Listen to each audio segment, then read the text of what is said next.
Sugeng rawuh para sedulur nafas batin, sugeng dalu ing papan tulis nafas batin. Teman-teman yang dari grup WA, silakan bergabung, sama-sama kita akan belajar di sini.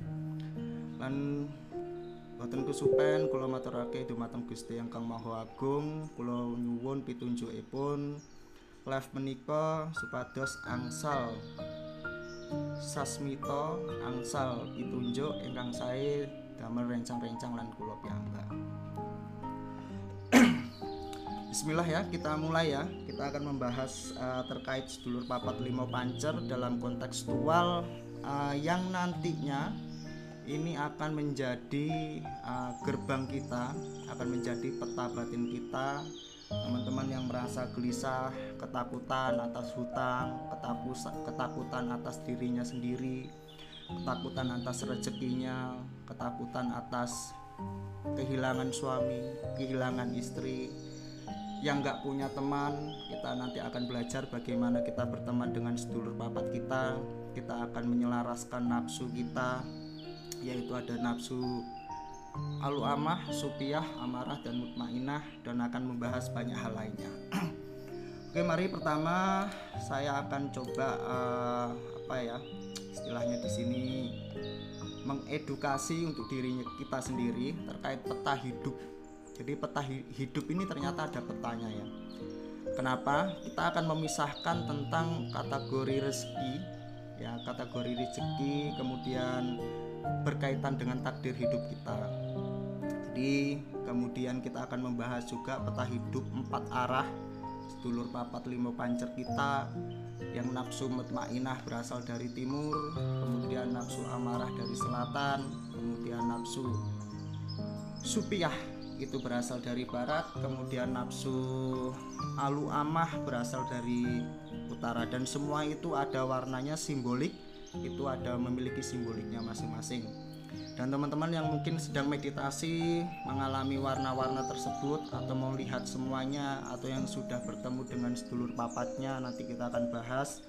Menarik karena ini akan membahas tentang delusi juga, ilusi, dan pembuktian fakta-fakta terkait gaib sedulur papat kita. Kemudian kita akan membahas kenapa salah satu mereka kalau menonjol kita akan kesulitan.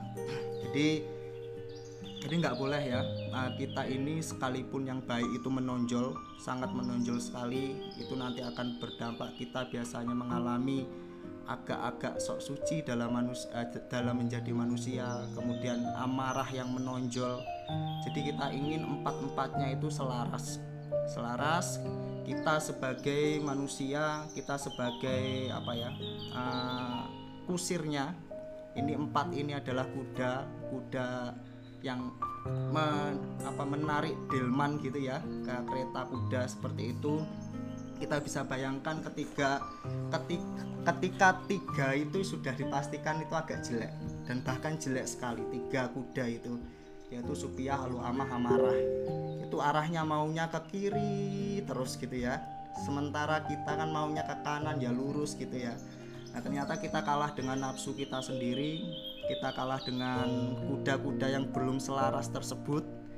Kemudian hanya mutmainah yang lurus gitu ya. Jadi gimana caranya kita nanti akan menyelaraskan tersebut? Minimal kita sudah ditakdirkan menjadi manusia itu pasti arahnya maunya ke kiri aja. Pasti kita akan mengalami dosa-dosa, kita akan mengalami hilaf-hilaf, kita akan mengalami sesuatu yang berat dalam hidup kita.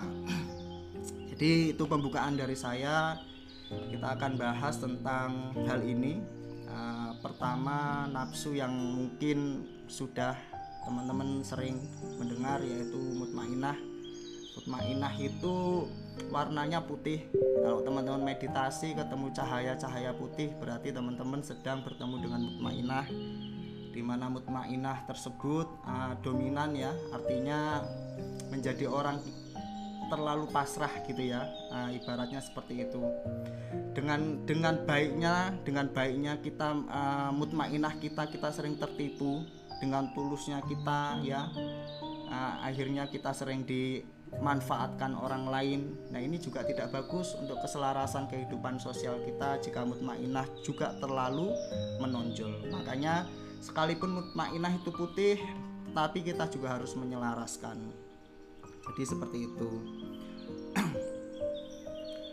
Mutmainah ini kalau menonjol sangat kuat, maka kita akan terlalu memasrahkan bahwa hidup ini fana ya, hidup ini tentang Allah saja, hidup ini tentang istilahnya musahabah, hidup ini tentang mujahadah, hidup ini tentang ya seperti itu. Karena nanti akan muncul namanya ego dalam beribadah. Nah ini teman-teman harus harus paham juga.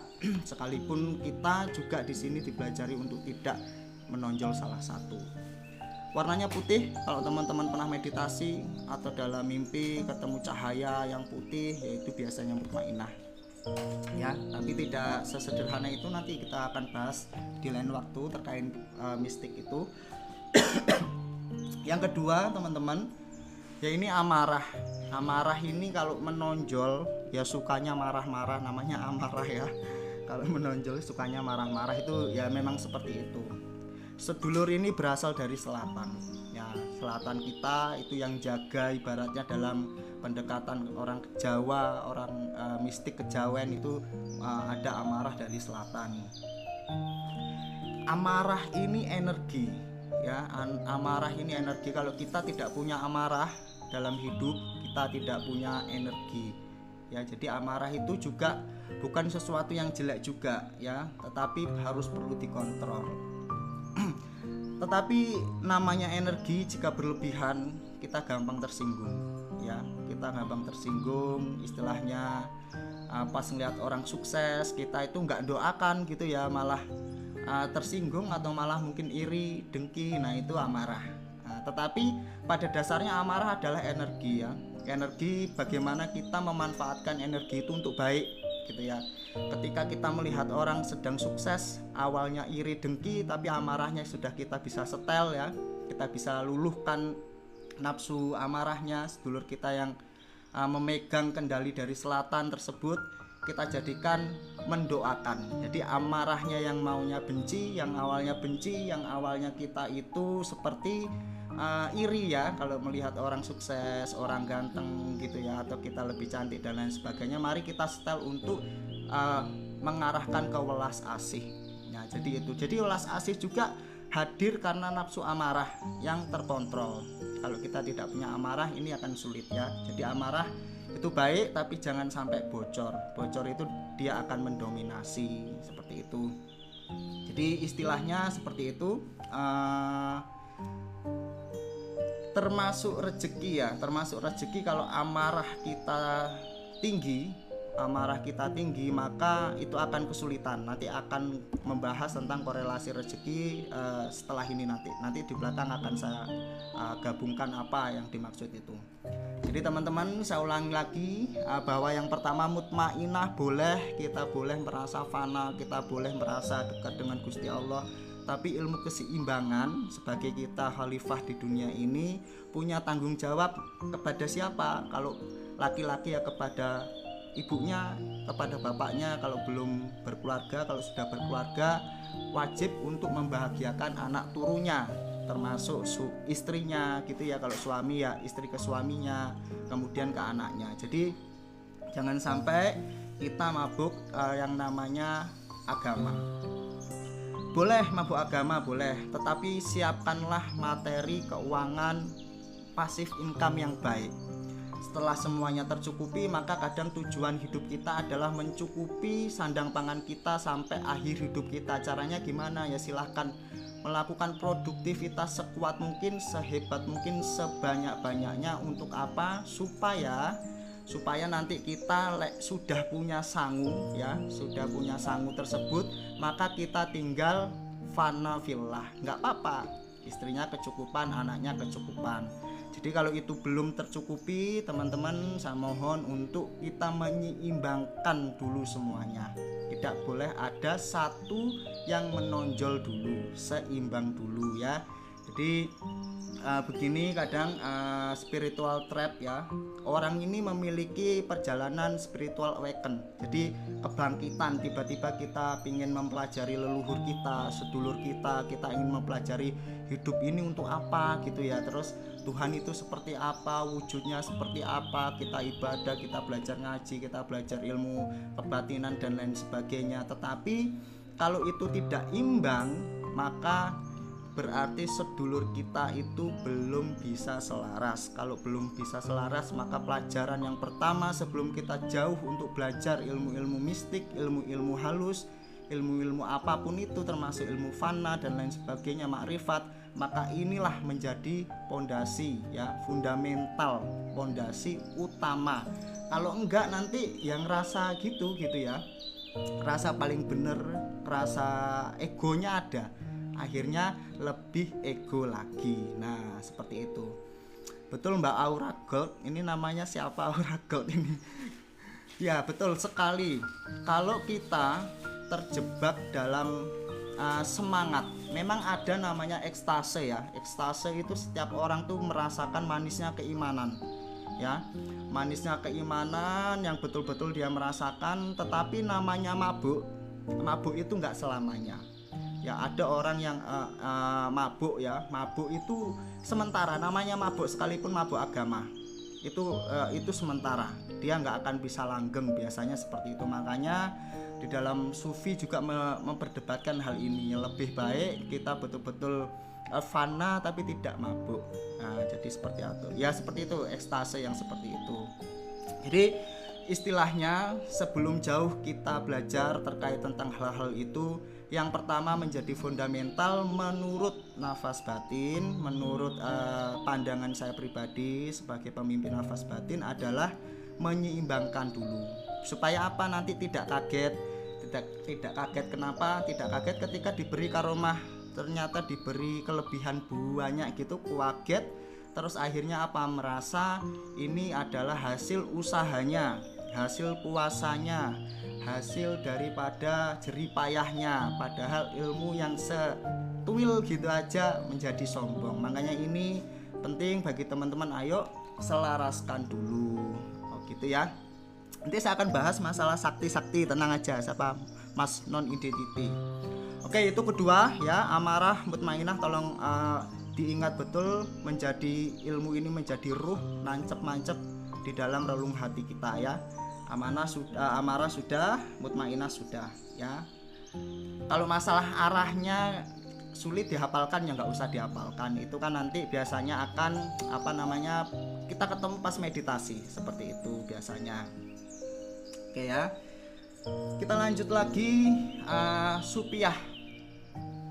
Supiah namanya kayak orang Jawa ya.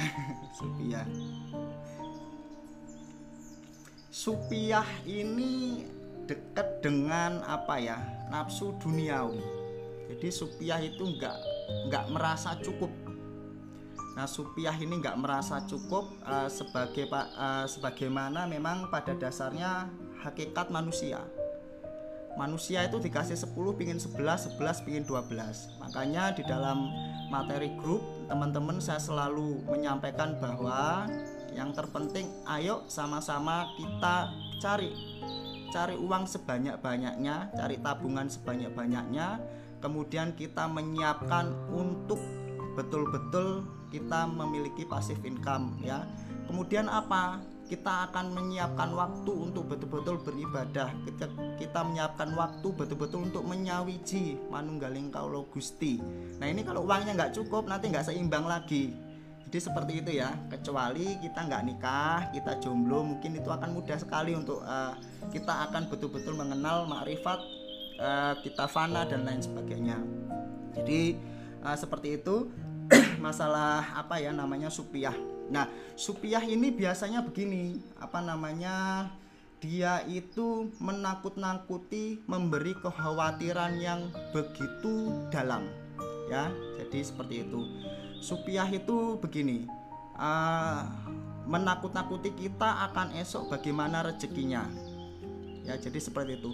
Terus kita ini dituntut untuk cari uang sebanyak-banyaknya tanpa tujuan Nah, kalau supiah itu sudah selaras ya, diingat-ingat, kalau supiah itu sudah selaras, maka kita akan mencari uang juga sebanyak-banyaknya, tapi persiapan untuk pensiun, artinya persiapan untuk pensiun, meninggalkan duniawi ini. Nggak apa-apa, dalam hidup kita punya 5 tahun, 10 tahun terakhir kita betul-betul istilahnya memahami konseptual sangkan paraning dumadi, manunggaling kaula Gusti, urip mampir ngombe dan lain sebagainya.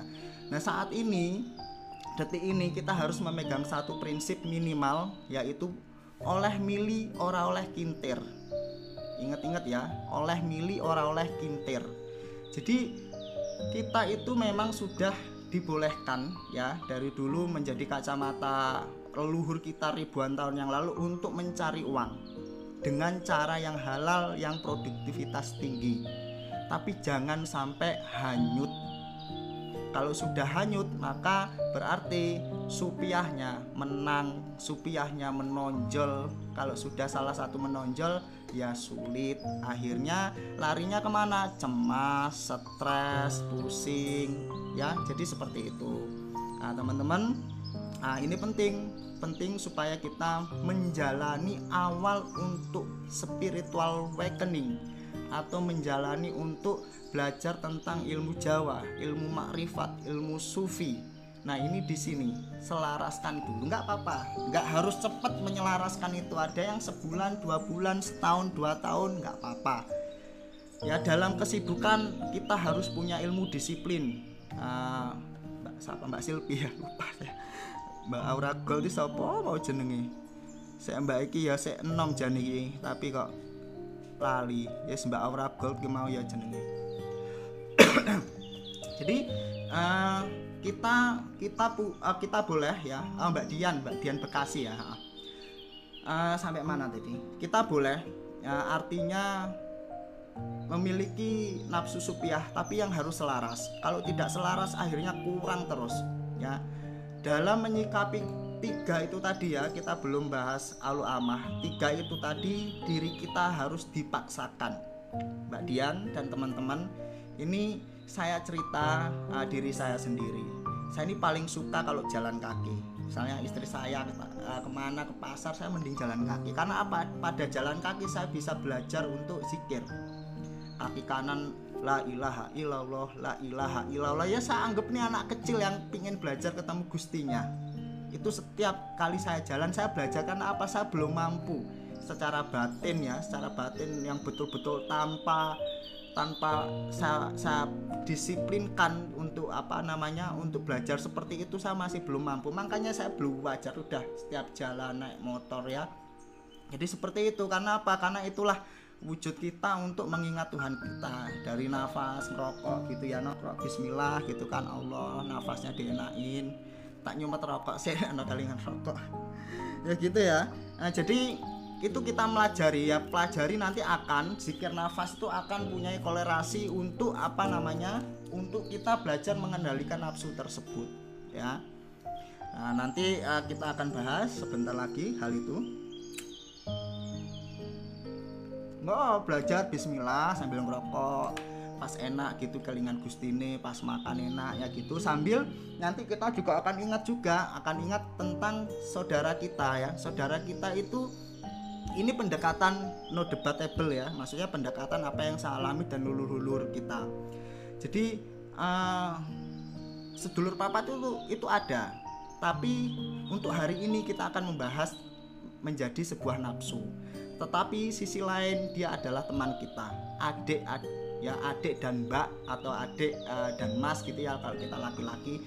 Jadi itu memang ada.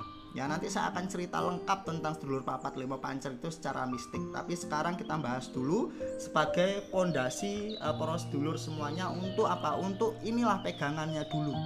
Kenapa? Kalau kita tidak selaras tadi yang saya sudah ceritakan ya.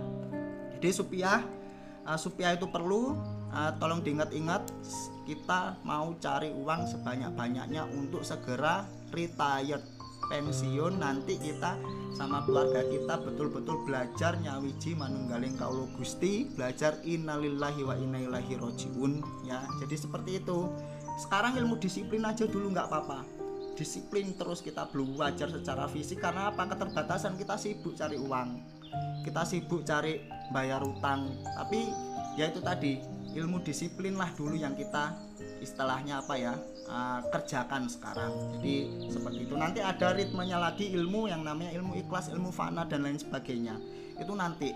Karena apa? Supaya tidak ada salah satu dari saudara sedulur kita ini untuk apa itu tadi, menonjol salah satu. Sekalipun yang baik mutmainah, lek wis nonjol, wis pokoke lali kabeh, wirid ngono to terus ya, ibadah terus anake ditinggal. Nah itu juga apakah adil, apakah seimbang? Tidak, karena kita memiliki tanggung jawab ya, semua kita harus selaraskan. Oke, yang terakhir masih ingat semua ya, tiganya masih ingat ya, poin-poinnya ya yang harus dicatat. Kemudian adalah yang nomor 4, ini yang hitam sekali, bukan ini, bukan lagu ya, yang hitam itu bukan. Ini nafsu nafsu. Di sini kalau kita bisa bahas, sebetulnya ini adalah alu amah ya.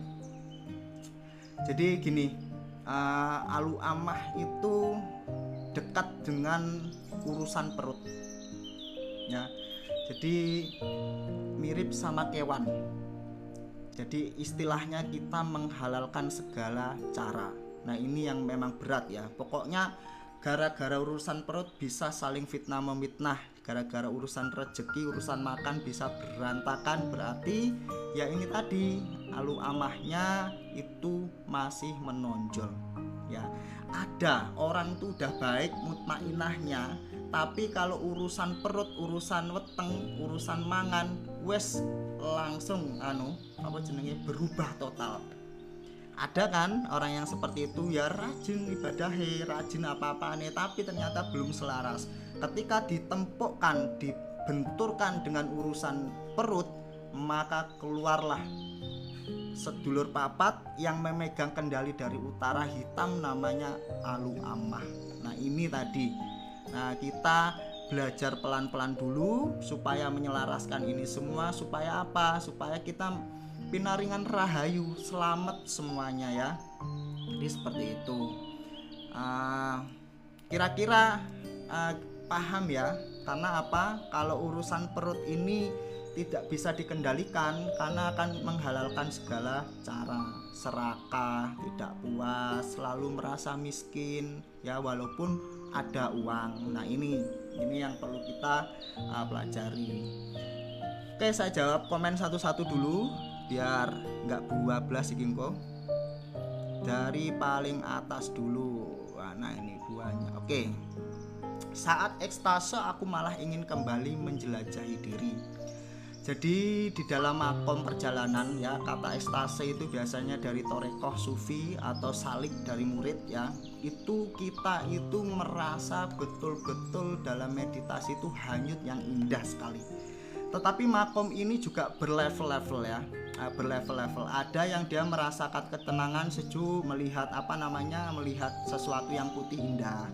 Ada mungkin ini maaf hanya untuk cerita, karena makom-makom seperti ini semua orang bisa mendapatkan, karena ini ilmu yang bisa, ilmu disiplin, semuanya ilmu disiplin.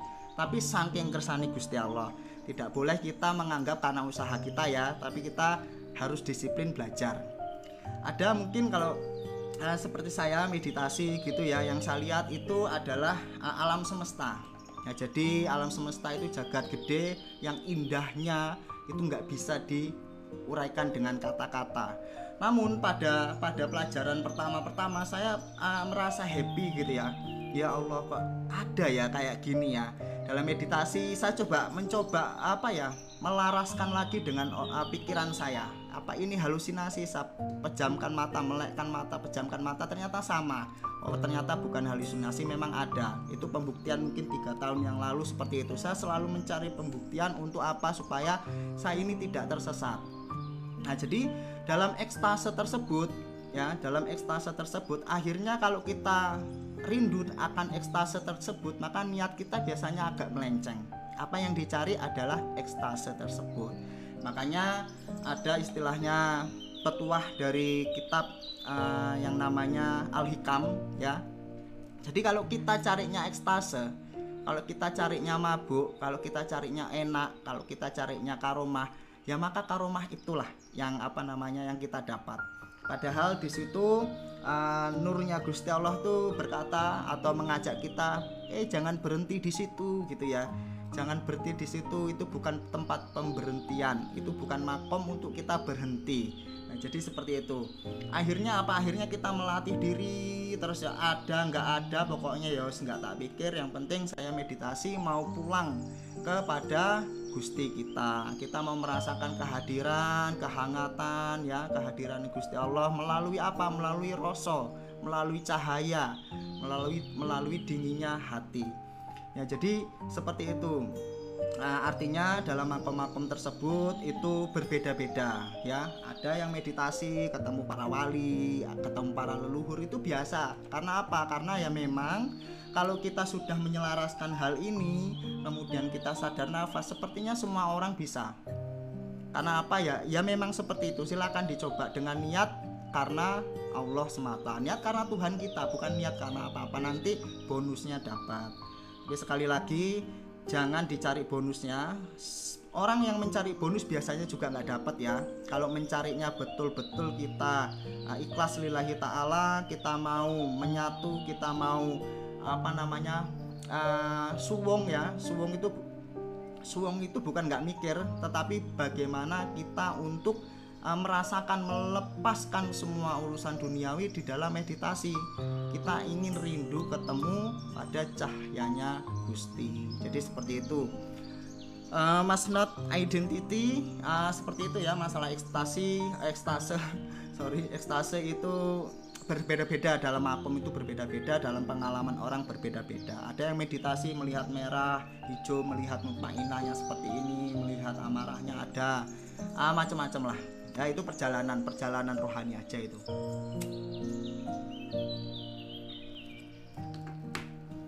Tidak perlu untuk dikagumi, karena ya memang seperti itu alurnya. Kalau kita kagum, kalau kita nanti terlalu kagum dengan ketemu malaikat sekalipun, ketemu jin, ketemu orang-orang leluhur dan lain sebagainya, maka nanti Tuhan kita atau Allah cemburu. Lewat Allah cemburu nanti ya repot gitu kan.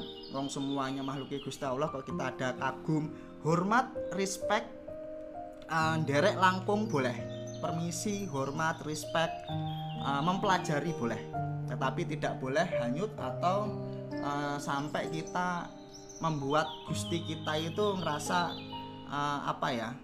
ya cemburu lah ya, karena saking sayangnya sama kita gitu ya. Sebenarnya kata cemburu kurang pas, tapi mungkin inilah kata yang mungkin enak diucapkan untuk kita, bahasa Indonesianya seperti itu ya.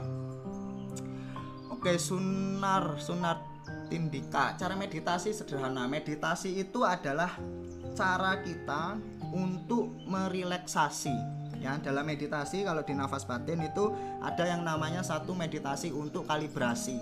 Jadi orang yang belum bisa switch ke mode suwung ya, ke alam lataif, alam halus, maka perlu dikalibrasi dulu. Kalibrasi itu belajar pernapasan, ada yang 11 11 11, 7 4 6, ada yang 7 4 8, ada yang nafas kotak 4 4 4 4, ada ya macam-macam. Ada, kalau saya pribadi ada nafas tauhid yang saya bikin sendiri gitu ya.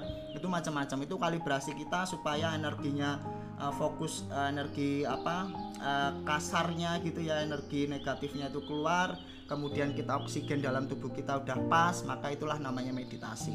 Boleh meditasi sambil bekerja, boleh, namanya topong rame. Nah, dalam bekerja otak gelombang kita tidak yang dipakai itu beta, yang mau mikir gitu ya, itu kita pakai coba alfa, suante, relax sambil nafasnya itu berzikir ya, zikir nafas, sadar nafas, itu juga meditasi Mbak Sunartika. Oke, saya jawab yang lain dulu ya, satu-satu sebisa saya. Keluar atau ke dalam? Meditasi bagusnya keluar atau ke dalam. Sekali lagi, meditasi di nafas batin itu hanya sebuah alat. Mau keluar mau ke dalam itu hanyalah sebuah alat untuk kita masuk ke alam lataif ya, alat untuk kita masuk ke alam suwung, alam hening, alam rileks.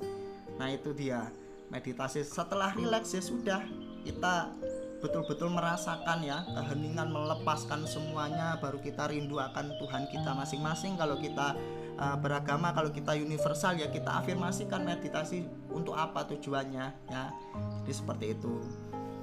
Meditasi itu banyak, meditasi itu alat, makanya ada meditasi pemanggil kodam, ada meditasi pemanggil sedulur papat, ada meditasi memanggil jin dan lain sebagainya, karena alatnya itu suwung dulu. Begitu juga doa. Nah, begitu juga doa. Doa itu adabnya, etikanya adalah ketika kita sudah melepaskan semuanya, kemudian kita bisa rileks serilek-rileknya, kemudian kita bisa bersunda gurau, zikir ya, istilahnya ngobrol, zikir, kangen sama Tuhan kita lafalkan baik itu sir ataupun lewat mulut kita. Setelah itu mau selesai barulah berdoa. Itu adabnya, etikanya doa. Kata ya bukan kata ya, memang seperti itu. Maka doa itu boten enten tedeng alang-alingi, tedeng aling-aling. Jadi doa itu langsung ibaratnya jalur langit. Nah, tapi orang tidak akan jarang membahas bagaimana menuju ke jalur langit tersebut, karena ya memang ya ilmu ini jarang disampaikan secara umum gitu ya. Oke, saya bahas lagi meditasi sudah saya bahas. Konsultasi berbayar enggak, gratis, silakan sama sedulur asisten, silakan belajar. Kemana namanya, ke grup itu gratis. Kalau mau privat kursus juga silahkan, saya tidak memaksa siapapun, monggo belajar semuanya. Oke ya, saya satu-satu. Oke, kira-kira seperti itu, saya nggak bisa menjawab semuanya kayaknya. Oke ya, saya lanjut lagi materinya deh. Kira-kira seperti itu. Jadi teman-teman nggak usah sulit-sulit belajar seperti ini. Yang penting teman-teman dimulai dulu dari sadar nafasnya, dimulai menyelaraskan yang saya sampaikan ya tersebut. Jadi teman-teman kalau mau mendengarkan ulang lagi silakan join grup. Nanti malam biasanya ini saya recordnya, saya kirim ke grupnya seperti itu. Ibarat naik pohon mangga kita digoda ranting pertama, ya seperti itu.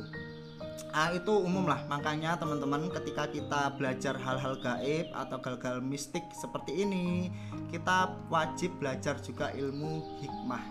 Jadi supaya kita tidak kagum orang gumunan ya, ora jadi budak ya. Jadi kita akan mengerti konseptual mistik, mana yang agen, ini agen Pertamina, Pertamini atau agen LPG, kita akan tahu semuanya bagaimana mereka bekerja secara keilmuan ya, secara mistiknya seperti apa nanti ada seperti itu. Jadi makanya silahkan belajar sama-sama gitu ya teman-teman. Kita lanjut lagi terkait hal tadi.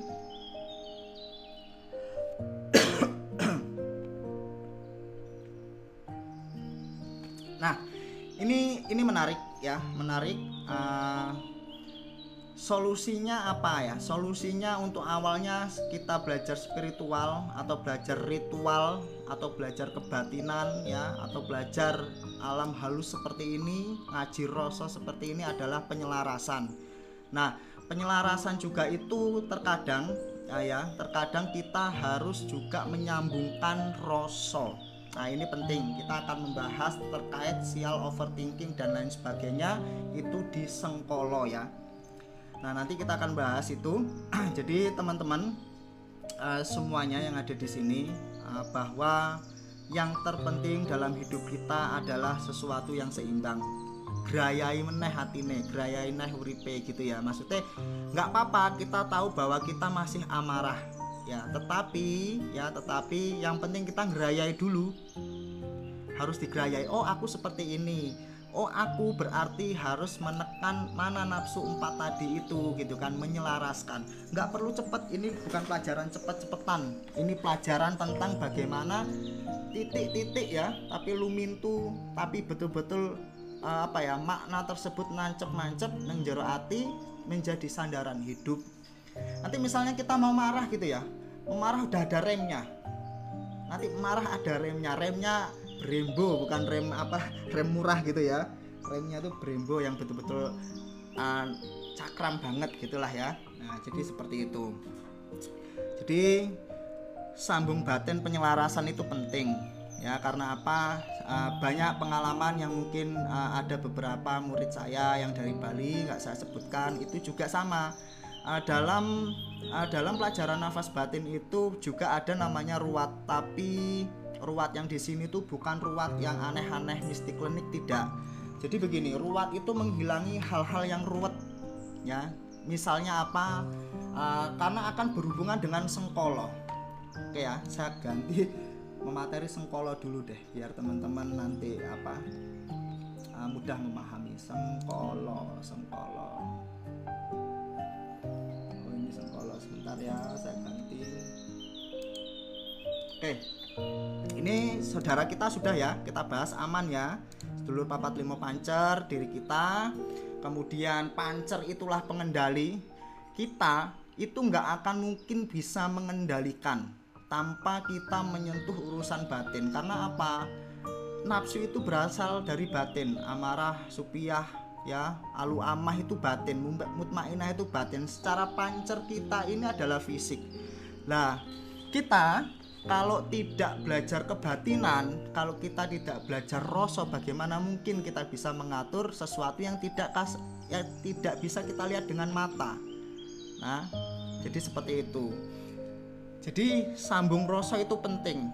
Makanya gerbangnya adalah zikir nafas, sadar nafas, rileks. Sebetulnya rileks sih. Ketika rileks, afirmasinya kita rileksnya itu ingat Tuhan, maka keilmuan Tuhan pun akan terbuka lebar, panjang kali lebar.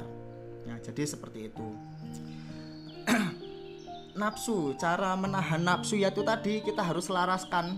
Nanti kalau Mas Piano mau memahami, silakan nanti gabung ke grupnya gratis, nanti record ini dan belajarnya gratis di grup gratis. Silakan tanya Mbak Dian itu suka belajar itu temennya sedulur asisten saya Mbak Dian itu. Ya, jadi gitu, silahkan kita akan lanjut lagi karena waktu saya juga mepet. Besok pagi ada tamu, kebetulan harus bangun pagi ya. Oke, sambung rasa itu penting. Sambung rasa itu penting karena apa? Ya silakan chat ke itu nomor Wawa di bawah. Kalau mau ini silakan chat assalamualaikum, mau nanya nafas batin gitu, ngobrol aja nggak apa-apa di situ ya. Minta nanti saya cek ininya, itu asisten saya. Kalau dia nawari privat abaikan dulu kan memang tugasnya seperti itu. Tanya aja cara meditasi, tanya aja ini di itu Wawa itu ya. Oke, sambung rasa itu penting. Kembali lagi saya sampaikan bahwa saya punya satu murid dari Bali. Pertama itu kalau murid itu private ya dengan saya, karena nggak mungkin saya nyambungkan rasa murid yang umum sampai ratusan gitu ya. Jadi yang private itu saya sambungkan rasa yaitu untuk menghilangkan sengkolo. Ruwatnya sederhana, teman-teman bisa ruwat diri sendiri. Nanti saya ajarin. Di ruwat di sini adalah sebenarnya cleansing, cuman bahasa yang paling mudah ruwat karena apa? Berhubungannya dengan keapesan, sengkolo, kesialan, kemudian sumpah serapah daripada leluhur, sumpah kita yang kita ingkari, kemudian sumpahnya orang terhadap kita. Ini penting. Untuk apa? Untuk supaya kita juga semakin menyelaraskan hal-hal tersebut. Setelah sedulur papat limo pancer kita juga belajar menyelaraskan, ada satu hal yang penting untuk teman-teman pelajari, yaitu detoks sengkolo. Sengkolo itu sesuatu keapesan yang cenderung terjadi karena tindak tanduk kita, tindak tanduk orang tua kita, tindak tanduk leluhur kita, mbah-mbah ratusan tahun yang lalu. Sederhananya gini, ini tolong ya, ini sebuah kesadaran, ini penting. Nanti saya cerita unik-unik murid saya ini. Yang pertama begini, bahwa kita harus menyadari bahwa leluhur kita juga adalah manusia yang punya salah ya. Leluhur kita punya salah, leluhur kita juga ada orang yang jahat ya. Lakon uripe seperti itu, ada yang baik gitu ya. Lah yang jahat yang jahat ini like disumpahi sama temennya itu, kayak misalnya sumpahnya pokoknya sandang panganmu mati sak pitung turun anak putumu. Siapa yang bisa menahan sumpah itu kira-kira? Apalagi orangnya misalnya betul-betul terzolimi sama leluhur kita gitu ya. Siapa yang bisa yang bisa menahan? Nggak ada yang bisa. Yang bisa menahan adalah kita yang masih hidup. Kita yang masih hidup harus memiliki kesadaran untuk menolong, menguslahkan ya, mendamaikan, meminta tolongkan, menyadari, menyambungkan, itu namanya sambung rasa. Sambung rasa kepada leluhur, bahasa kerennya pemutus karma leluhur. Nah ini penting supaya apa?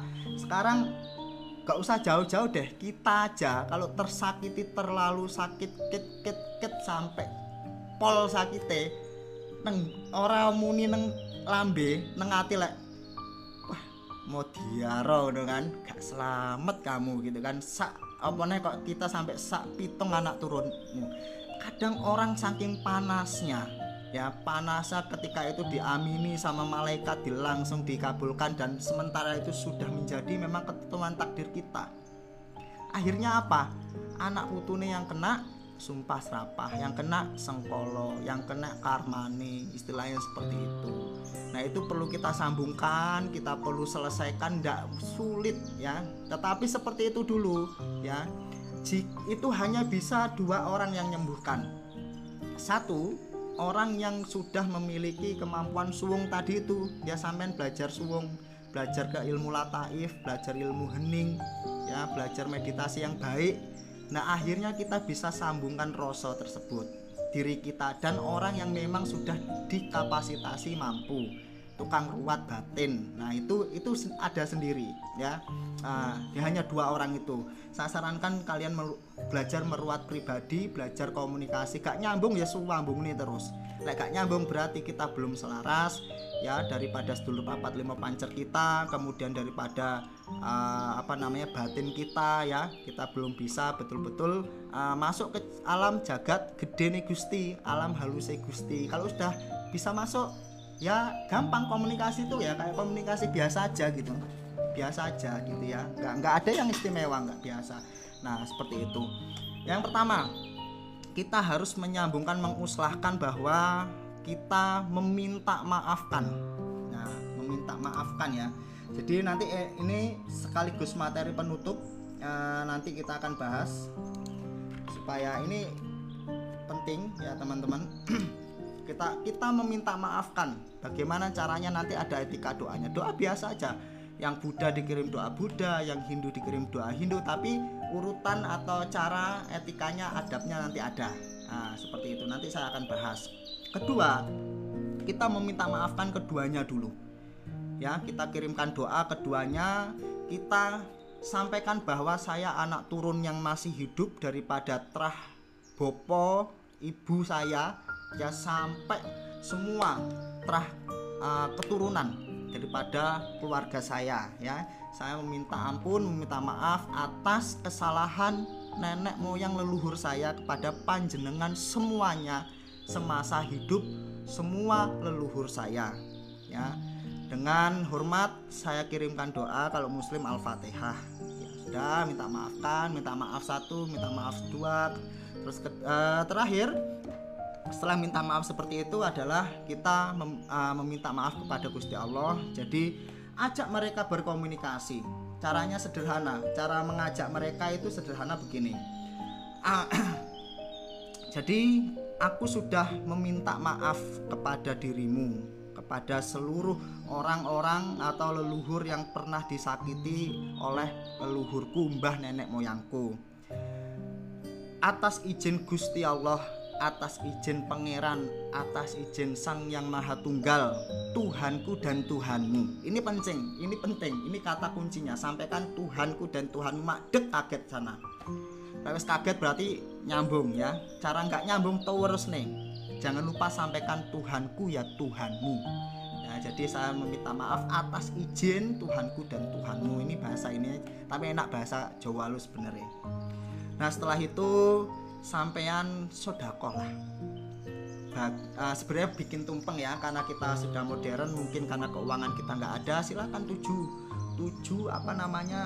nasi bungkus. Ini saya baru cerita tadi malam. Tadi barusan saya baru ngajar private. Ada murid saya dari Mojokerto. Kemarin hari Jumat itu saya ruat seperti itu, saya suruh minimal 7 ya mas, 7 itu 70.000 nasi bungkus gitu ya, dikasihkan gitu. Terus gini, tadi malam mas, guru saya ngimpi ketemu gunung sama air. Gunung apa lupa, Jawa Timur itu ya. Nanti malam saya bahas, kalian kita ngobrol. Ternyata apa, leluhur itu juga akan memastikan bahwa sodakoh yang dibuat untuk ya mendamaikan, untuk menyambungkan rasa, untuk nyelameti daripada sengkolo atau sumpah serapah itu, sampai itu di impeni gunungnya teko, tumpenge wis teko kono, Masya Allah ya. Jadi leluhur itu beneran nyata seperti itu loh. Komunikasinya tuh bukan halusinasi atau apa. Terus di bawahnya ada mata air yang jernih, yaitu sebuah rezeki yang nanti mereka mendoakan bahwa apa yang kalian berikan itu balik kuwabeh. Yang balik mungkin banyak gitu ya. Dia melambangkan sebagai air, seperti itu. Jadi seperti itu memang tanda-tandanya biasanya diberikan mimpi. Nggak harus sekarang, ada yang 1 bulan nanti lagi, ada yang langsung instan seperti itu gitu ya. Karena mimpi gunung itu adalah mimpi selamatan ya, selamatan kita itu sudah sampai. Jadi seperti itu. Apa dikira leluhur orang-orang meninggal yang terdahulu itu meninggal betul atau gimana, atau dia di alam basa atau gimana gitu kan, menjadi pertanyaan kan. Orang meninggal ya wes mati gitu kan. Kita melihatnya seperti itu. Tetapi perlu diingat, sederhananya seperti ini. Dalam Jawa, terutama teman-teman yang mungkin NU atau teman-teman kejawen, itu kan selalu memberi istilahnya tahlilan ya, doa pada leluhur, Al-Fatihah, Yasinan dan lain sebagainya. Itu memang untuk orang-orang tertentu itu melihat bahwa mereka itu ada dan butuh orang yang masih hidup itu memberikan doa atau menyambungkan rasa sih sebetulnya yang lebih dalam itu. Tetapi pada kenyataannya tahlil kemudian kirim doa itu sudah menjadi ritual biasa. Padahal itu ritual sakral yang perlu kita bisa lakukan sehari-hari di rumah gitu ya, malam Jumat sendiri gitu. Karena apa teman-teman, bahwa mereka ada itu, saya menguatkan keyakinan ini sebagai pengalaman pribadi dan sebagai referensi adalah Isra Mi'raj. Teman-teman tahu kita sholat sampai 5 rakaat ini sejarahnya seperti apa?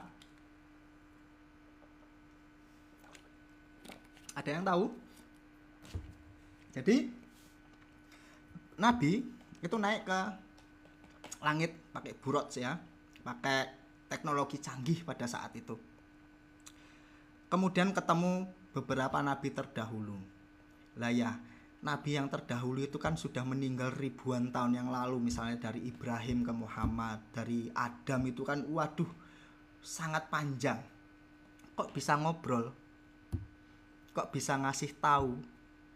Kebanyakan sholatmu Muhammad gitu kan, kurangi lagi, nggak mampu umatmu sampai jadi 5. Dan ini berlaku juga bagi cerita-cerita yang lain ya, agama-agama yang lain pasti memiliki spiritual mystical lah. Itu berarti memang ada ya, alam itu ada, makhluk langit itu ada, makhluk gentayangan, alam gentayangan itu ada, alam pepadang itu ada, dan banyak alam itu sampai mungkin ribuan alam di jagat semesta ini. Karena apa? Karena menguatkan cerita daripada Nabi dan teman-teman leluhur kita bahwa kenapa kita ini harus menyambungkan hal-hal seperti itu, menyadari seperti itu, bahwasanya memang sudah menjadi menjadi suatu fakta. Kenapa menjadi fakta? Ya mungkin saya sendiri dan teman-teman ketika meditasi ya biasa didatengin leluhur banyak, pakai peci, pakai sarungan, duduk di samping kita, itu banyak sekali biasa gitu kan. Ya itu menyebabkan bahwa meyakinkan kita atas ya yang kita ketahui tentang hal-hal seperti itu gitu ya. Jadi apakah itu dan lain sebagainya saya tidak mau ambil pusing ya. Yang jelas mereka ikut duduk, mereka menyaksikan, mereka menunggu sampai kita selesai. Kadang seperti itu. Jadi mengingat lagi, kembali lagi seperti hal-hal yang kita lakukan untuk penyelarasan tersebut. Seperti teman saya yang ada di Mojokerto tadi barusan cerita bahwa langsung malamnya kedua itu dimimpeni. Ya seperti itu, ketemu gunung dan bertanda bahwa sodakoh makanannya, selamatannya 7 bungkus itu diterima di sana. Nah, jadi seperti itu. Akhirnya kita menyadari bahwa kita tidak sendirian ya, kita berdampingan dengan mungkin jutaan atau spesies yang kita nggak tahu gitu ya, saking banyaknya. Bayangin ya, kita ini kecil loh, bumi ini kita lihatnya besar ya, kita belum pernah memutari bumi, tapi kalau kita lihat dari kacamata misalnya space gitu ya, kacamata NASA atau kacamata teknologi yang mempelajari tentang perbintangan dan lain sebagainya, bumi itu loh sak debu, ya kan? Ada galaksi Bima Sakti, ada galaksi Andromeda, ya toh, ada yang galaksi yang tidak diketahui lagi. Bumi itu kecilnya kelihatan sedebu lah kita, seberapanya debu gitu ya. Nah itulah artinya bahwa kita tidak sendirian, dan proses-proses perjalanan kita sampai nanti ke alam kelanggengan itu masih panjang dan lain sebagainya. Maka ketika ada keluarga kita yang sudah meninggal, ketika nenek moyang kita meninggal, ayolah kita yang masih hidup itu sering-sering doakan. Apa nggak sedih misalnya lagi putuku nomor pitu kok gak enek sing dongakne aku, ya Allah, apa lali lek duwe leluhure gitu, atau mbahnya kita yang kita masih hidup, kita pernah menangi pernah nemoni gitu ya, kok kita lupa gitu ya, dan dia masih bisa ngeliat kita misalnya, kan ya apa ya istilahnya, ayolah gitu kita pakai pendekatan itu supaya apa, supaya kita merasa bahwa kita juga memiliki kewajiban, memiliki welas asih, merasakan penderitaan orang lain ya, merasakan penderitaan semua makhluk, termasuk mbah-mbah kita yang sudah meninggal. Kirimlah Al-Fatihah, kirimlah doa-doa yang baik, seringlah selameti. Apa sih selameti ya wes, nyelameti mbahku lek duwe salah-salah karo leluhure, biyen mbahku pernah salah karo uang, ya Allah, alangkah bahagianya, seneng jan seneng pol. Nah, jadi seperti itu. Kirim doa tadi ya nggak apa-apa, di ini aja dibahasakan ini apa, semua terah leluhur nenek moyang saya yang saya kenal dan saya tidak kenal, nggak apa-apa. Kalau dalam bahasa Jawanya ya memang ada, tapi mungkin teman-teman kan nggak semuanya Jawa ya di sini, jadi apa namanya, seperti itu, bahasa Indonesia biasa aja, bahasa Indonesia biasa, nggak perlu yang apa, nggak perlu yang sulit-sulit gitu, nggak usah, biasa aja ya. Intinya nyambungkan rasa, kita minta maafkan kepada leluhur kita yang pernah leluhur kita tuh pernah, ya itu tadi saya ulangi lagi, pernah menjadi lelaku yang jelek juga gitu loh, nggak semuanya baik, nggak semuanya ini gitu ya, karena apa, karena memang takdir kodrat lelakunya seperti itu.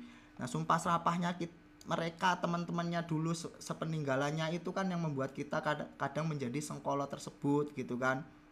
Nah itu yang perlu teman-teman kita istilahnya pelajari, kemudian kita apa namanya, kita sambungkan rasa itu, kita mintakan maaf, kita menjadi orang yang mendamaikan yang masih hidup sekarang ini ya, seperti itu aja, nggak ada yang sulit gitu ya, nggak ada yang betul-betul ini, nggak usah, itu aja dulu teman-teman. Sengkolo itu bisa jadi dari sumpah serapah. Nah ini nggak usah sulit-sulit, kalau mau bahasa Jawa ya bahasa Jawa yang baik gitu kan, disapa semuanya gitu. Dalam bahasa Jawa kalau kita punya adab dalam doa, dalam menyambungkan itu punya adab kalau bahasa Jawa, tapi kalau bahasa Indonesia ya gunakan bahasa yang baik saja, nggak usah yang sulit-sulit gitu. Jadi seperti itu teman-teman, sengkolo. Kemudian kita akan bahas lagi sengkolo itu termasuk sumpah serapah tadi, aman ya, sedulur papat aman ya. Kemudian sumpah serapah sengkolo, daripada poin sumpah serapah tersebut kita harus sering-sering lah mendamaikan gitu kan ya, mendamaikan jaluk ning ngapura. Jadi seperti itu. Apa termasuk saudara kandung atau saudara kandung orang tua kita, pokoknya yang sudah meninggal. Kalau yang belum meninggal ya nggak apa-apa. Itu kedua ini penting ya. Kalau teman-teman pernah punya janji pada dirinya sendiri, teman-teman pernah punya namanya apa ya, istilahnya janji gitu ya, aku naik sekolah nanti peringkat 1 aku mau puasa, aku mau sodako, nanti kalau aku cair sekian juta aku mau apa namanya, mau memberikan sesuatu, ternyata tidak jadi diberikan, maka janji itu panggah nagih ya. Itu artinya adat nagih janji. Udah nagih janji, orang-orang yang memiliki nazar tersebut maka itu harus juga diselamati. Artinya apa? Kita harus menyelamati diri kita sendiri. Artinya kita meminta maafkan pada diri kita sendiri atas semua janji kita, sumpah-sumpah kita, kemudian dosa-dosa yang menyakiti orang lain juga sama. Makanya di dalam nafas batin ada itu pendekatan namanya meditasi meta. Sebenarnya meditasi meta itu meditasinya orang Buddha. Ya, jadi meditasinya orang Buddha itu adalah meditasi pelepasan. Jadi kita mengingat, ada satu meditasi itu kita mengingat daripada masa kecil kita sampai dewasa hari ini, di list siapa yang pernah disakiti. Waktu SD diinget-inget aja, hari-hari disicil, oh hari ini saya mau minta maaf kepada 10 orang. Dalam meminta maafnya kan ya seperti itu, sama aja pakai bahasa Indonesia. Kalau saya kan pakai bahasa Jawa, mungkin terlalu puitis kalau bahasa Jawa itu kan ya. Kalau bahasa Jawa itu kan assalamualaikum salam, misalnya kita sebut dulu Pak Lurahnya di daerah kita tinggal ya, dia tinggal gitu kan. Jadi seperti itu, karena kalau dalam bahasa Jawa itu akan menggunakan ilmu sukma kebatinan. Kalau teman-teman yang bahasa Indonesia ya cukup ya meminta maaf aja gitu. Kalau orang Jawa ini kan terlalu puitis ya. Jadi kalau mau nyambung rasa ke tempat si A gitu ya, assalamualaikum salam atau assalamualaikum warahmatullahi wabarakatuh. Misalnya sugeng dalu kula, misalnya nama kita nyambungake rasa dumateng sedantenipun leluhur ingkang teng mriku. Kaki danyang nini danyang cikal bakal ibu bumi bapak angkasa lan sak sedantene leluhuripun teng mriku neng desa mriku kula nyuwunake maturake pangapunten kula dumateng tiyang ingkang pernah kula larani namine. Kula nyuwunake welas lan asihe sukmone. Kalau kita nggak tahu ya kita ambil sukmone si jabange bayi ini saking kersane Gusti Allah, la ilaha illallah Muhammadur Rasulullah, kula nyuwun pangapuntene. Ya seperti itu satu gitu ya dalam meditasi gitu. Karena kalau orang Jawa itu kan ya unggah-ungguh ya. Pak RT ini namanya kaki danyang nini danyang itu kan Pak RT, Pak Lurah ya. Pak Lurah, Ibu Bumi, Bapak Angkasa, orang-orang yang di situ yang dituakan di situ istilahnya sedantenipun leluhur ingkang teng desa mriku kula nyambungake sukma kula dumateng si jabang bayi niku kula nyuwun pangapunten sedantene lepat kula kentak-lentune kula semasa dulu gitu. Jadi kalau Jawa nanti sulit banyak gitu kan. Sambungnya banyak. Kalau bahasa Indonesia ya wes ya bismillahirrahmanirrahim atau apa namanya? Pakai bahasa Indonesia. Tidak apa-apa. Enggak apa-apa pakai bahasa Indonesia. Kalau bahasa Jawa ini kan ya baik, tapi kan kita kalau maksa itu jadi tidak baik, malahan pakai bahasa Indonesia. Saya menyambungkan rasa batin saya meminta maaf kepada orang yang pernah saya sakiti di waktu SD, namanya ini saya minta kepada sukmanya untuk memaafkan saya gitu kan. Kalau kita nggak ketemu syukur kita bisa ketemu ya. Kalau udah malu ketemu bahas yang itu nanti dikira pamitan mau meninggal dunia. Aku minta maaf ya lek punya salah, kaget wonge. Waget terus engko lho iki kate mati ya wong iki njaluk ngapura. Ya wis pakai batin aja. Nyampe batin itu nyampe. Enggak apa-apa. Enggak apa-apa. Diingat kirimi Al-Fatihah semuanya, sukmanya, ruhnya kirimi Al-Fatihah, kita minta maaf. Kita minta maaf pada diri sendiri, memaafkan diri sendiri, baru zikir terakhir dalam meditasi minta maaf sama Tuhan. Nggak apa-apa, terus dicicil itu juga menghilangkan sengkolo ya. Jadi seperti itu harus dilakukan oleh diri sendiri. Kalau orang lain bisa melakukan, tapi baiknya diri sendiri. Kemudian dari janji-janji tadi juga setelah itu kita sedekah lagi, selamatan lagi ya itu aja, nggak ada yang lain. Selamatan lagi sebagai apa? Sebagai penghormatan, sebagai sedekah gitu aja. Nggak apa-apa.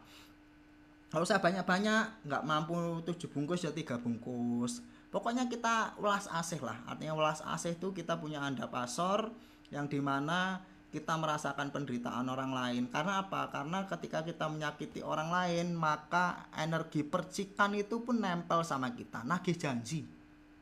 Ada nagih janji itu betul. Dan menghalangi kita. Nah itu termasuk sengkolo. daripada terah leluhur kita, kemudian pada kita pernah menyakiti siapapun ya, silakan minta maaf secara batin dulu, kemudian kita memaafkan diri kita juga, minta maaf sama Tuhan kita. Nah itu penting ya teman-teman. Janji juga itu harus diselamati. Sampean wis sugih ya sampean beli wedhus gitu ya, atau misalnya apa, yang penting makanan lah. Selamatan itu makanan, selamatan untuk nyelameti apa ya, itu tadi apa namanya, nazar janji-janji kita semasa dulu itu menyusahkan. Itu betul-betul apa ya, terus gandoli terus, itu sulit. Makanya ini adalah simbolik artinya kita menyadari hal-hal seperti itu atas janji kita yang tidak ditepati, silahkan diperbaiki dengan cara ya seperti itu. Ya itu terkait tentang sengkolo. Ada lagi sengkolo yang terakhir itu adalah ya teman-teman perlu catat bahwa ilmu sihir, ilmu buhul, ilmu kodam atau ilmu jahat lainnya melalui kegaiban kasat mata itu ada. Jadi kalau kita tidak membentengi diri kita sendiri, menyambungkan rasa, dan kita secara ilmu hikmah, ilmu batin membentengi diri kita, rumah kita dan lain sebagainya, maka ketika orang lain datang untuk menghancurkan, merusak, maka Gusti Allah juga mengizini. Karena apa? Karena Allah Maha Adil, karena Allah Maha Agung, karena Allah menjaga keseimbangan semua makhluk. Makanya Gusti Allah selalu memberikan arahan untuk berdoa, memberikan arahan untuk memagari diri, ya kan? Memberikan arahan untuk selalu ingat kepada Gusti. Supaya apa? Supaya ketika itu menjadi benteng secara otomatis. Maka zikir nafas, sadar nafas itu menjadi benteng. Tetapi pada simbolik atau pada cara kita untuk menanggulangi apa-apa yang seperti itu, kita juga perlu bersih-bersih, kita perlu resik-resik. Apa yang perlu dibersihkan yaitu tadi, kita kan nggak nyadar bahwa kita main ke gunung gitu ada jin yang ikut di badan kita gitu kan, itu kan ya nyusahkan gitu ya. Kemudian ada orang yang pernah ngirim tanah kuburan tempat kita, terus mengirim sihir dan lain sebagainya tempat kita, itu nyata.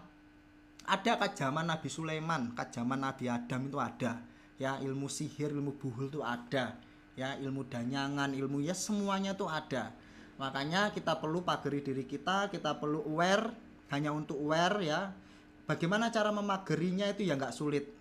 Kalian sadar nafas dulu, kalau sudah sambung rasa maka jawaban dewe. Jawabnya sederhana, bismillahirrahmanirrahim gitu ya. Ya sudah, niat ingsun saya membersihkan semua kotoran pager sengkolo ya, upadaya daripada manusia, jahat, jin, setan, makhluk goib semuanya yang tak terlihat, tak kasat mata. Semua yang ada di rumah dan badan saya dan keluarga saya atas izin Gusti Allah sekarang menjadi bersih. Tapi ya nek tapi nih, lek dewe kita ini belum bersih, belum bisa sambung rasa ya orang ngalih. Ya terus gitu aja, banyak-banyakan aja gitu ya, nggak apa-apa. Karena memang seperti itu gitu loh. Karena memang konsepnya seperti itu, makanya kita itu harus betul-betul bisa hening ya. Apa caranya supaya terkabul? Ketika kita dalam meditasi atau berdoa dalam keheningan total, maka sambung sama Gusti. Ya itulah berdoa. Jangan duwisik moro-moro ini. Bismillahirrahmanirrahim. Abot cak.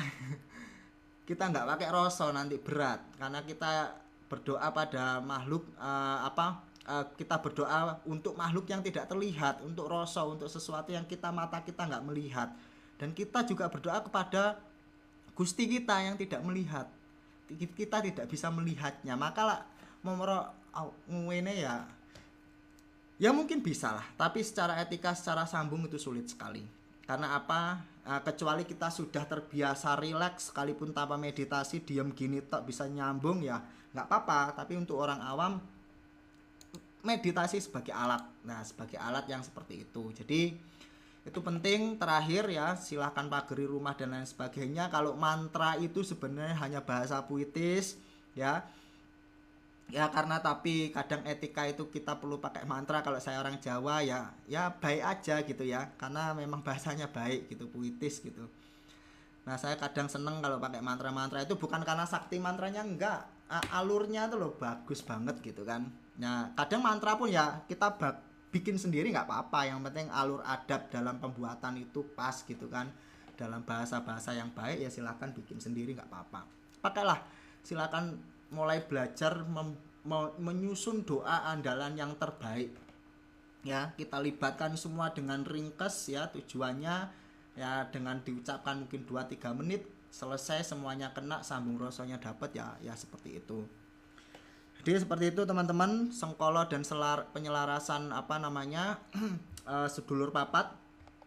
Saya sudah coba, ini gerbang pembukanya, semoga teman-teman memahami.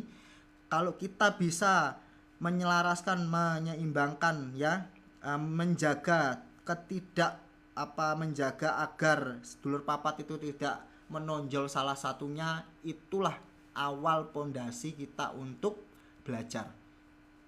Kalau itu enggak, nanti kita dapat ilmu dikit minter, ketemu jin gitu ya, ketemu leluhur ngerasa sakti, nanti apa nih ketemu malaikat misalnya seperti itu, atau ketemu cahaya-cahaya wali-wali atau siapapun orang seperti itu, nanti punya kelebihan dikit ya itu tadi, akhirnya apa ya, akhirnya sombong.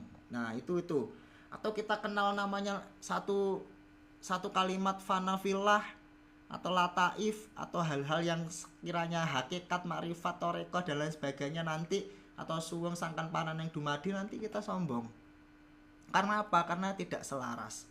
Makanya yang paling penting adalah selaras. Kalau udah selaras artinya begini, kita sudah belajar ilmu welas asih. Kenapa? Penyelarasan welas asih itu ya, menempatkan, menyadari, memahami, mengerti satu sama lain, itu welas asih. Nah kalau sudah itu, maka puncak tertingginya orang itu welas asih. Sederhana.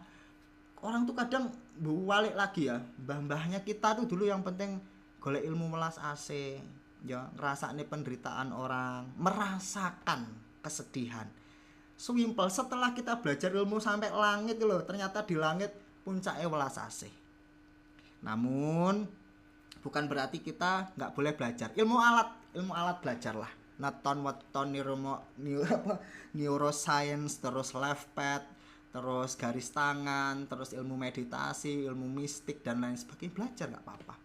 Tapi dalam belajar itu supaya sedulur papat sebagai pendekatan malam ini nafsu itu harus selaras. Keten nggih? Mubeng atau mudeng atau mubeng? Mubeng. Silakan, ini saya habis rokok istirahat. Nggih Mas Satria Tomo, monggo wilujeng rahayu. Mubeng sithik ya Vivis, mau beng. Tapi gini, intinya pokoknya kita harus menyelaraskan nafsu, nggak boleh ada yang menonjol sekalipun nafsu baiknya. Lek nemenen nafsu baik, nanti kita lupa diri atas tanggung jawab. Engkau nanti kita bisa merendahkan orang, nanti kita akan berdebat, kita merasa benar, padahal kadang di atas benar ada benar ya. Terus kita nanti ya macam-macam lah ya, seimbang saja kita menjadi hidup, kita santai saja, kita belajar ya, waktu yang singkat ini jangan sampai terlalu lama belajar ilmu alat. Ayo yang mau bahas mistik tadi mana? Sakti, boleh kita ini bahas mistik sambil ini, supaya apa? Supaya nanti ada hal-hal yang perlu saya sampaikan. Monggo yang mau membahas mistik, klenik dan teman-teman, nanti kita akan kita bahas sama-sama bagaimana kita akan memahami hal itu dan bagaimana kita makin belajar spiritual makin takut. Ya aja wedi lah, apa wedi, enggak usah wedi. Spiritual itu ya biasa aja, yang namanya belajar ya. Enggak ada yang perlu ditakutin selagi nama Gusti di nafasmu. Kalau lebih 5 menit gimana, Cak? Apa nih 5 menit sih? Cak, sampe jelasin sih. 5 menit. Boleh dijelasin dulu siapa? Cak Hadi, monggo. Apa yang 5 menit monggo dijelasin sambil saya habisin rokok ini, istirahat ya. Gini ya, Meditasi. Meditasi itu belajar disiplin. Tapi kalau kita sudah pada tingkatan kita merasa bisa tenang dan rileks, maka saya sarankan meditasi topong rame. Sambil jalan, sambil duduk, kita topo tapi dalam keramaian. Artinya apa? Kita tetap dalam kondisi rileks, serileksnya, tidak kelihatan linglung, kita santai, rileks, itu juga meditasi. Karena tujuan meditasi balik lagi ke pada kesuwungan tadi. Meditasi 5 menit untuk awal, biasanya orang akan masih dalam fase mencari keheningan, fokus 5 menit pertama. Kecuali kembali lagi, orang itu bisa betul-betul langsung sambung. Artinya sambung langsung menghilangkan segala urusan duniawinya. Dia mau menyawiji sama Gustinya dalam arti cahayanya. Meditasi itu apa ya? Meditasi itu kan sebenarnya kan ya media. Namanya media. Meditasi itu media.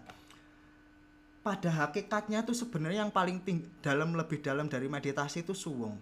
Karena apa? Meditasi itu nanti mengarahkan meditasi untuk apa? Biasanya itu tadi meditasi orang untuk kesembuhan, meditasi orang untuk afirmasi, meditasi untuk doa, meditasi untuk macam-macam. Meditasi itu kan ya seperti itu. Ya, lebih tepatnya adalah ya kita mode suwung. Mode wirid ya sama aja meditasi juga.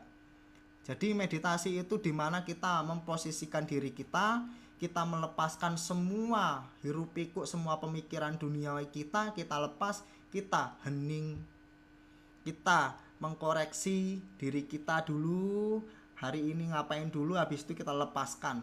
Aku hadir, aku menyerahkan padamu Gusti, aku lepaskan hari ini, malam ini.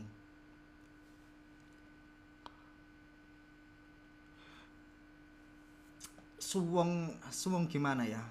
Suwung itu kita tidak memikirkan, kita melepaskan semua urusan, semua ya, tanpa terkecuali.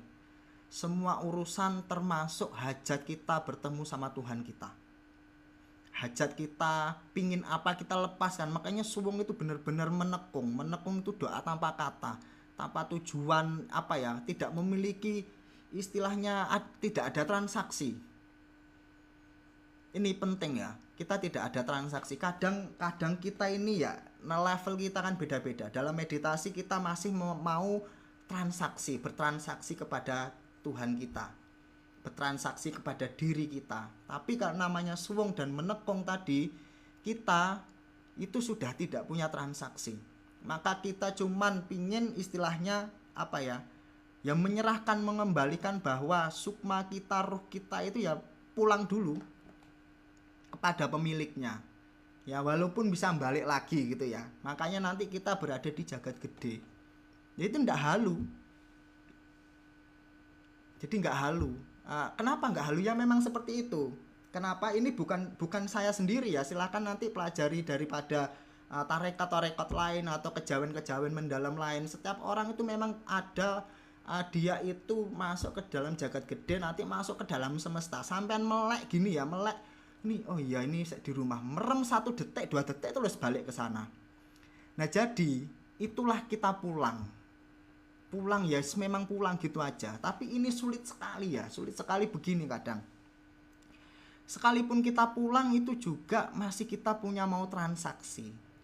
Kadang di situ halus sekali. Ya itulah kita belajar ya.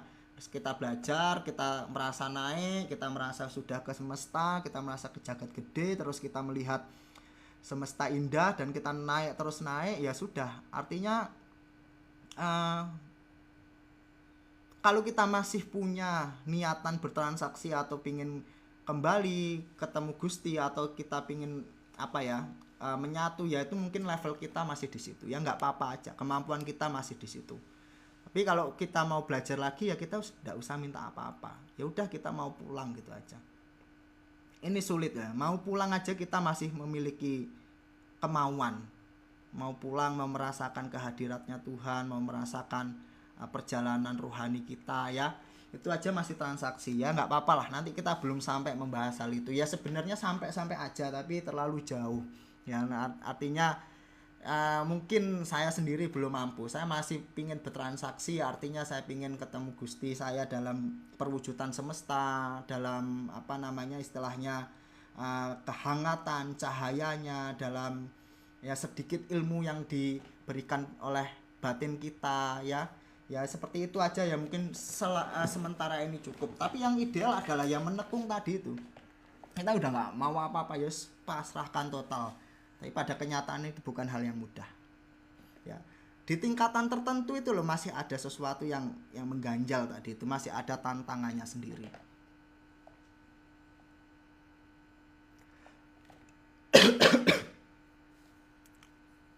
Sorry ya batuk.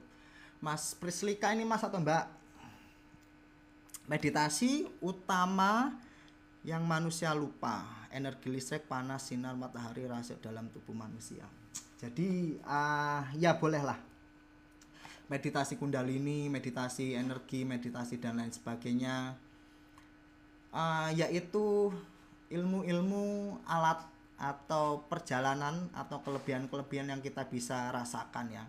Dalam meditasi terkadang juga tangan ini ya menjadi magnet kewenceng gitu ya.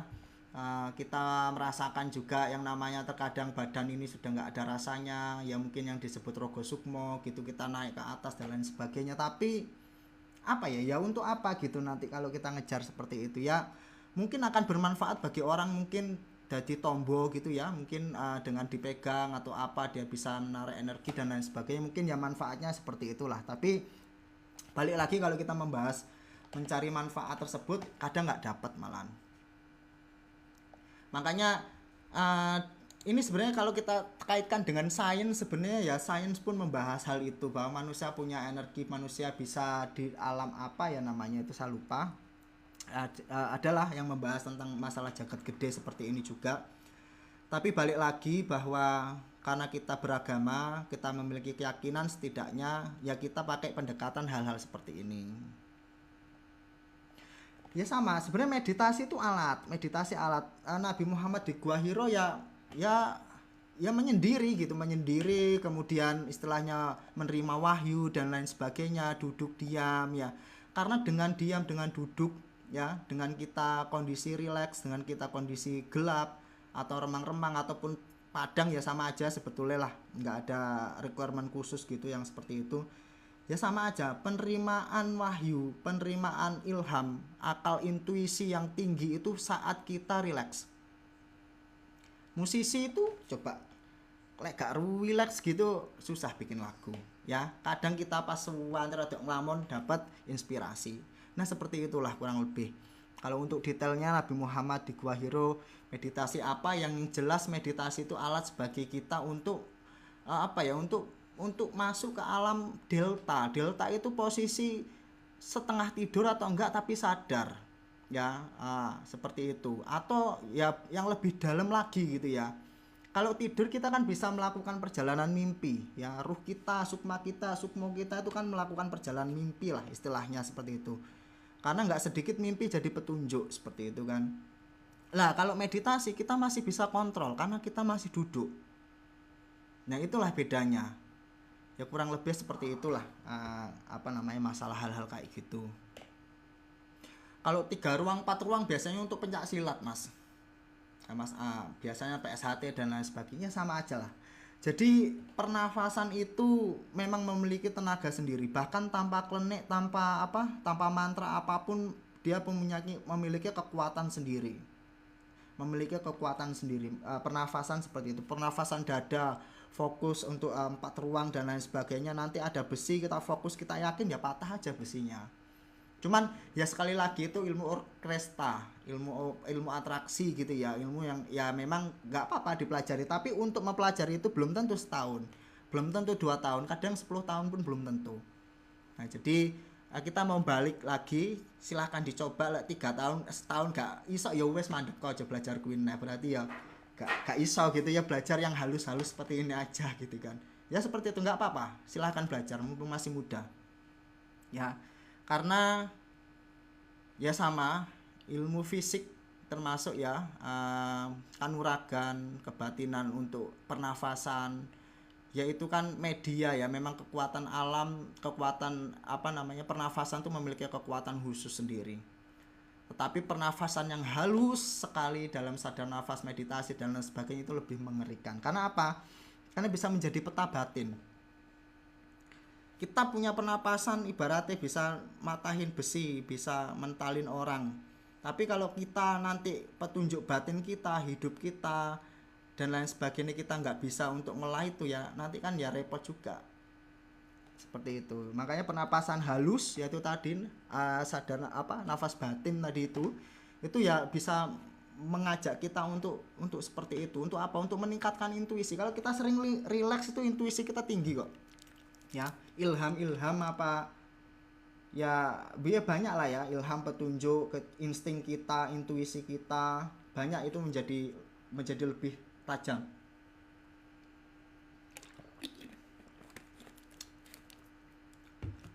Nggak apa-apa, ikhlas, napas ikhlas tuh napas yang nggak dihitung, nggak usah disimak, itu napas batin tingkat paling tinggi, napas ikhlas. Nafas ikhlas namanya ikhlas, sudah tidak ada perhitungan, sudah tidak ada menyimak lagi. Awalnya kita belajar nyimak dulu. Nyimak itu jangan ngatur. Kalau nyimak masih ngatur berarti belum bisa nyimak. Sudah bisa nyimak, gak usah disimak lagi lebih dalam lagi. Mau gak bernapas terus gak kroso, terus gak ngatur. Nah itu tadi, kalau kita sudah tiba-tiba ngerasa hilang nafas, udah terusin aja. Selagi yang disebut nama Gusti Allah. Ngapain takut kalau pulang sekarang dengan nyebut nama Gusti pas meditasi wes enak gak pusing di dunia ini. Ya ta? Dunia penuh pusing kok takut. Gak usah takut. Gak apa-apa. Dan itu gak mungkin. Gak mungkin bablas. Gak mungkin bablas. Jadi seperti ujung napas itu apa ya? Saya malah kurang memahami ujung napas. Ya mungkin ya saya belum tahu ujung napas itu apa. Saya nggak bisa menjawab. Mungkin ada pertanyaan lain mungkin. Ujung napas seperti apa? Jadi seperti itu aja. Kita bernapas 30.000 kali sehari. Ayo. Bisakah 1.000 kali untuk berzikir napasnya? 1% aja. 1% ini berapa? 3.000 malan. 0,5% wes 1.500. 10 kali aja wes gitu, 0,00 gitu aja. Itu aja belajar nyimak. Nafas disimak menjadi zikir. Terus gak usah zikir, nyadari tok sik ae. Nah, jadi seperti itu. Sampai pada cerita-cerita tertentu. Cerita-cerita tertentu orang tuh seluruh hidupnya itu bisa zikir nafas sampai tidur pun. Adalah cerita-cerita wali, cerita orang-orang yang ya mungkin pilihan Gusti lah. Kalau kita ya sulit, nggak apa-apa, tapi kita belajar aja. Tergantung. Makanya kalau kita membahas pernafasan itu rata-rata keluar dari mulut. Karena apa? Untuk kalibrasi. Namanya kita kalibrasi itu tarik terus keluarkan dari mulut. Itu rata-rata seperti itu. Kalau ada yang ngajarin lewat hidung ya nggak masalah. Yang penting intinya namanya pernafasan itu memahamkan, mengkonsentrasikan ya, mengambil energi oksigen itu taruh di ubun-ubun. Setelah taruh di ubun-ubun, ibaratnya kita tarik semua energi negatifnya. Makanya itu tadi, pernafasan itu bisa untuk apa-apa. Makanya pernapasan itu bisa untuk apa-apa. Untuk misalnya apa? Kesehatan kita memiliki keyakinan afirmasi apa, misalnya punya sakit dalam perutnya, udah tarik energinya dari nafas, ditaruh ubun-ubun, dikeluarkan lewat mulut energinya ya, seperti itu. Ya makanya terlalu banyak ilmu pernapasan itu terlalu banyak, tapi pada sejatinya adalah ketika kita bisa rileks dalam nafas kita bisa menyimak, naik lagi menjadi zikir, maka ya itulah puncak dari segalanya. Bisa pernapasan bisa untuk menyembuhkan diri sendiri. Ya ini maaf ya, saya sakit gigi, saya diem tarik napas dada, tahan, sampaikan waktu di ubun-ubun kita fokus untuk ngomong gigi kita, mari langsung anian. Pusing pun kayak gitu. Ya di pernapasan bisa. Itu secara nafas ya. Cara nafas. Bisa, silakan dicoba, bisa. Oke, baik, terima kasih teman-teman. Jam 12 istirahat, 6 menit lagi, silakan yang mau bertanya, yang mau join silakan belajar sama-sama sama saya, sama Mbak Dian. Itu kayaknya udah lama Mbak Dian belajar di grup. Atau ini ya, teman-teman kalau nggak mau belajar di grup, saya sarankan untuk belajar lewat aplikasi yang saya buat. Nah ini, aplikasi meditasi nafas batin. Ini dicek di Google. Ini saya buat sendiri. Di sini ada ilmu makrifat, ada ilmu pernafasan, ada timernya ya. Ada timernya 1, 2, 3, 4. Kemudian ada musik meditasinya, silakan download. Nah ini meditasi ilmu spiritual. Kalau mau join, belajar sendiri atau males masuk grup belajar, ya silakan download aja. Insya Allah bermanfaat. Ini betul-betul pengalaman saya buatkan menjadi sebuah aplikasi yang memudahkan kita belajar. Isinya pernafasan, ilmu dasar makrifat, ilmu lataif, musik meditasi, jurnal kebatinan, seperti itu ada. Silakan nanti download ya teman-teman. Kalau longgar silakan download, belajar aja, kita akan tempat belajar sama-sama. Monggo Mas Abdu, tinggal 5 menit lagi saya istirahat. Udah merah mata saya rek. Gak batuk ini, akan ngerokok. Monggo Mas Abdu mau tanya apa, silakan. Kalau paham napas itu ya zikir ya, monggo Mas Tresna. Bener,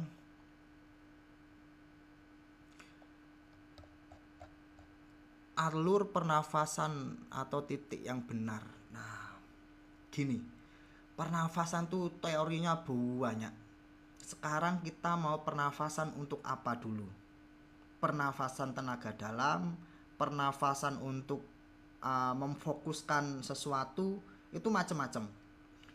Saya punya pernafasan yang saya buat sendiri, pernafasan tauhid ya. Itu mulai dari perut ditarik, kemudian taruh ubun-ubun, berhenti, kemudian dikeluarkan sampai habis tenggorokan suara oksigen kita, tarik lagi. Itu untuk kalibrasi. Itu saya buat untuk teman-teman yang belajar di nafas batin, itu ada. Atau pernapasan yang saya bikin untuk sederhana, nggak bikin ya, rangkum daripada teman-teman, itu ada pernapasan 4-4-4, pernapasan kotak, pernapasan 4-2-6, itu macam-macam. Jadi untuk apa dulu pernapasannya gitu. Kalau kami kan untuk meditasi, jadi perlu kalibrasi untuk oksigen tuh relax total dulu. Ada yang pakai yaitu nafas tauhid yang saya bikin, ada juga yang nafas 7-4-8, ada yang 11-11-11 gitu ya. Ada nafas la ilaha illallah yang panjang. Ya nggak apa-apa, fungsinya untuk kalibrasi. Bahasa kalibrasi mungkin hanya di sini, karena di luar kayak nggak ada. Kalibrasi itu untuk mengkalibrasi oksigen yang ada dalam tubuh kita gitu ya. Energi-energi kotor semuanya dikeluarin untuk kita persiapan masuk ke energi ruang yang lebih lembut lagi. Jadi seperti itu.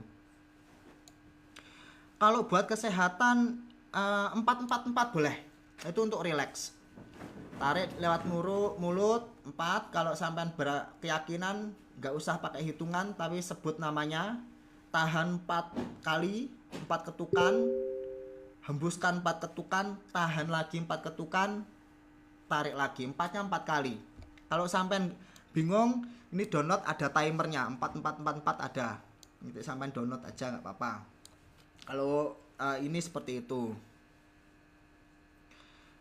Tahan nafas, zikir Al-Fatihah ya sama aja. Gini, itu biasanya dipakai untuk sesuatu hal ya, sesuatu hal yang nahan nafas ya, biasanya untuk yang sudah pengalaman teman-teman ini, untuk ya amalan-amalan gitulah ya. Amalan-amalan ya nggak apa-apa, silakan, yang penting asal Al-Fatihah nggak apa-apa. Biasanya untuk amalan apa gitu ada tahan napasnya, seperti itu nggak apa-apa. Tapi ini ada tapinya, hati-hati nanti yang masuk itu kodam. Ya, biasanya seperti itu. Kalau kita itu melakukan hal-hal seperti itu, ditakutkan nanti yang masuk itu ya jin Islam atau apa, atau kodam yang masuk dalam kekuatan kekuatan amalan tersebut gitu.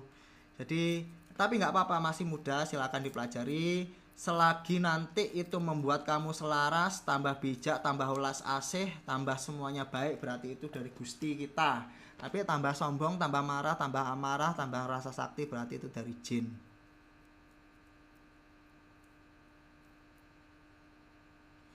Ya Kundalini bisa aja Kundalini bisa.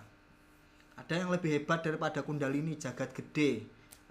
Jagat gede sampean masuk ke alam semesta sana itu lebih lebih apa langsung minta sama Gusti Allah. Kalau Kundalini ini kan ilmu apa ya, tenaga tenaga energi dari tubuh gitu ya. Ya sama lah kalau kita meditasi, kita belajar pernapasan, tangan kita kayak magnet, terus panas, terus ya gitu-gitu aja sih.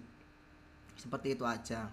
Kundalini boleh, Kundalini ya, pernapasan apa, teori Kundalini itu dari dari Hindu lah nggak salah. Kundalini cakra, empat cakra itu.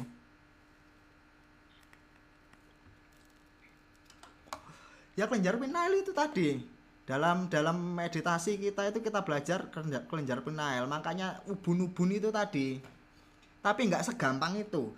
Nggak segampang itu, harus ada pembimbing, harus ada fakta-fakta yang membuktikan itu halu, itu fakta, atau itu apa, ilham. Nah itu nggak bisa kita sendiri, kecuali kita memang wadahnya cukup baik, akhirnya nanti kita bisa untuk belajar mandiri. Jadi hati-hati, pokoknya teman-teman belajar pelan-pelan aja dulu, belajar pelan-pelan, ikut bimbingan pelan-pelan, atau ikut guru yang ada di tempat kalian masing-masing, itu nggak apa-apa. Ya itu istilah-istilah orang Jawa, jagat gede, jagat alit, itu istilah orang Jawa, tapi pada kenyataannya mau Buddha mau Hindu pada puncak meditasinya itu rata-rata pergi ke semesta. Kalau udah ke semesta itu disebutnya jagat gede ya, ada bintang, ada planet, ada makhluk, ada semuanya di sana tuh ada. Mau sampean melek, mau sampean merem itu kelihatan seperti itu. Ya itu nggak caranya belajar sabar. Ada ciri aktifnya sampai merem ya langsung ke jagat gede, sampai melek sampai merem, merem gitu, pernapasanmu tenang ya langsung sampai. Terus kedua, mimpimu sudah bukan mimpi kembang tidur. Besok istrimu mau marah kamu mimpi, besok banmu mau bocor kamu mimpi, besok ada orang nagih hutang kamu ngimpi, mau bayar hutang kamu ngimpi, ya seperti itu biasanya. Terus ada orang kamu mau dapat rezeki kamu ngimpi, ya sekedar petunjuk, nggak akan bisa merubah takdir juga. Cirinya seperti itu, nggak akan bisa merubah takdir, tapi setidaknya kita bisa lebih hati-hati. Ketemu orang gitu, orang ini baik nggak baik, isi hatinya seperti apa, walaupun hanya rasa energi ini negatif, kita bisa tahu ini negatif. Oh ini katanya ngapusi, oh ini tulus, biasanya peka. Nanti peka kita pribadi, kita peka kita gagal, nanti masih dikasih tahu di mimpi. Kundalini aktif ya, biasanya kita lebih bisa kontrol ya, kita bisa lebih kontrol diri biasanya, terus jadi healer lah, jadi pengobat biasanya Kundalini itu. Jadi apa yang kita pegang gitu, orang sakit kita pegang dengan tenaga Kundalini kita itu bisa sembuh gitu ya. Jadi itu Kundalini ini apa ya, sepengetahuan saya sederhananya itu memang energi bawaan tubuh. Tubuh kita itu punya energi listrik, punya energi hal-hal seperti itu. Seperti itu. Ya silakan belajar Kundalini, kalau saya tidak begitu paham, sampai cari guru Kundalini yang betul-betul mengerti. Namun mungkin saja proses belajarnya tuh sama aja, belajar sama aja. Ketika pernapasanmu terus dilatih, nanti energi tangan gini aja ya wes enek magnetnya rasanya, sengkring magnet gitu. Saya gini aja ya, apa ya, magnet gimana ya, gini aja ya. Itu mungkin Kundalini kecil gitu ya, mungkin yang lebih sudah terlatih nafasnya mungkin lebih besar lagi ya, saya tidak tahu, tapi kurang lebih seperti itulah. Itu bukan mistik, itu silahkan belajar. Silahkan japri saja, japri sama Mbak Dian. Di grup itu ada 130 orang, belajar aja nggak apa-apa. Sampai mau belajar, sampai mau tukar pikir di grup ya. Tapi kalau saya pribadi mohon maaf kalau nggak bales, karena saya punya murid pribadi. Tapi sampai tanya apapun di grup pasti akan dijawab sama saya, apapun sama sedulur asisten. Ini sampai chat assalamualaikum, saya mau belajar ini, nanti saya masukin ke grup. Gak apa-apa, ngobrol aja sama sedulur asisten itu. Sedulur asisten ready 24 jam, dia keilmuannya sudah memahami nafas batin dengan baik. Silakan curhat. Dia bisa ngamal weton, ya gitu-gitu, karena memang ini kan EA ya, sedulur asisten ini EA, tapi sudah saya buat canggih sekali untuk bantu nafas batin. Jadi silakan nanti daftar di situ, ngobrol di situ, nanti saya masukkan ke grup. Iya, Kundalini. Gini, kalau belajar ya yang serius, belajar jangan sampai setengah ya. Gini, ini penting. Kalau belajar kebatinan ya yang harus sampai, jangan setengah. Kalau belajar pernapasan nggak apa-apa, awal mungkin dari Kundalini, belajar terus, nanti mungkin memudahkan kita belajar untuk kebatinan. Sama aja, belajar kebatinan memudahkan sekali untuk Kundalini atau ilmu-ilmu yang ada dalam jagat alit kita. Nafas batin itu sebenarnya kan grup saya, tapi pada hakikatnya pernafasan itu memang ada nafas jasad yang kita rasakan. Nafas batin itu benar-benar nafas dalam hati ya, dalam batin kita tuh harus bernafas. Sederhananya, nafas kita sudah bukan sekedar nafas, tapi mengingat Gusti kita, menyimak Gusti kita. Itu aja nafas batin. Jadi ketika kita sudah belajar mengingat Gusti kita, tidurnya itulah nanti yang digunakan nafas batin. Mudah-mudahan seperti itu. Kalau tidur kita sudah nafas batin, sudah menjadi zikir, wes Masya Allah, itu udah puncak dari segalanya. Karena Gusti Allah tuh seneng ya, enggak Gusti Allah aja, siapapun seneng kalau sering menyebut namanya, sering memanggilnya ya. Apalagi Gusti kita ini kalau dipanggil dalam zikir, dalam kesibukan kita itu datangnya ya, kita datang satu hasta, dia lebih datang lagi, lebih dekat lagi. 3 hasta, dia 1 hasta.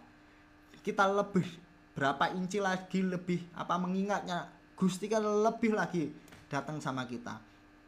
Artinya itu bukan Gusti Allah yang Maha Agung datang sama kita, tidak. Ya cahayanya, perlindungannya, semuanya itu ya, sinarnya itu datang sama kita.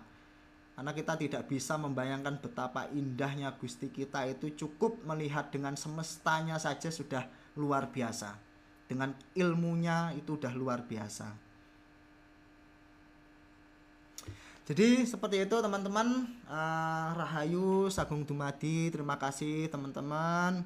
Maaf saya udah lama nggak live soalnya repot ada ada kerjaan di IT, saya programmer. Kebetulan ada kerjaan 1 bulan ini bener-bener hampir nggak pernah live, tapi insya Allah saya aktif di grup ya sama Mbak Dian, sama teman-teman banyak ini. Sebenarnya nggak tahu pada diem Mbak Vivi sama teman-teman lah. Silakan belajar pelan-pelan, nggak ada yang sulit.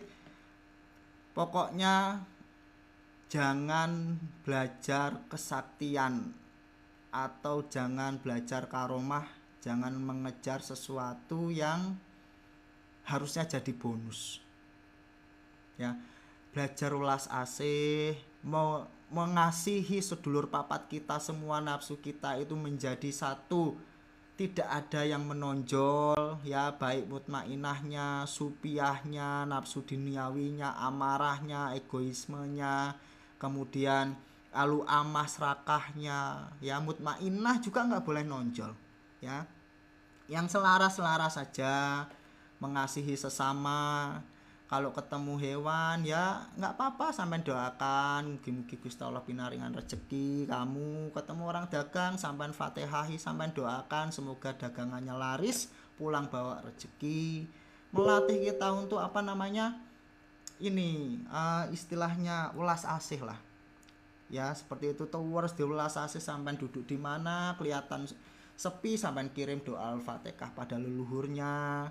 Itu aja kita praktek seperti itu, insya Allah disambi kita praktek sadar nafas nanti akan belajar selaras ya, seperti itu ya. Memang secara mendalam adalah disiplin, rutinitas yang harus apa ketika mandi, seperti apa ketika makan, seperti apa. Nah itu semakin menyambungkan ya, dalam arti untuk hal-hal kayak gitu. Ruat diri seperti apa, sengkolo seperti apa. Kalau kita udah secara konteks tahu semuanya ya, insya Allah kita akan terhindar dari malapetaka yang disebut apes. Kita akan terhindar dari benci, seri, dengki, ansekti, walah macam-macam. Kan apa sudah seimbang. Jadi sampai nggak perlu ke psikiater, ke psikolog, harus berperang sama nafsunya. Makanya dimong, nafsu itu dimong diperwujudkan sebagai apa namanya, sedulur papat. Istilahnya kan kadang di Jawa kan ada kan mantranya, bukan mantra lah penyebutannya kan, Bismillahirrahmanirrahim gitu kan. Sedulurku sing ana kok kidul, kolor, wetan, kok kulon, ya kan, selaraso marang aku, tuntunen aja ndakani, aja galai, aja dan lain sebagainya lah. Ya kita ajak aja. Kita ajak aja sak menangmu dhewe. Bareng-bareng tuntun pancermu iki ya, gitu-gitu aja. Seperti itu. Terima kasih teman-teman. Saya sudah 5 watt kayak mata saya sudah merah. Terima kasih, Rahayu Sagung Dumadi. Bismillahirrahmanirrahim.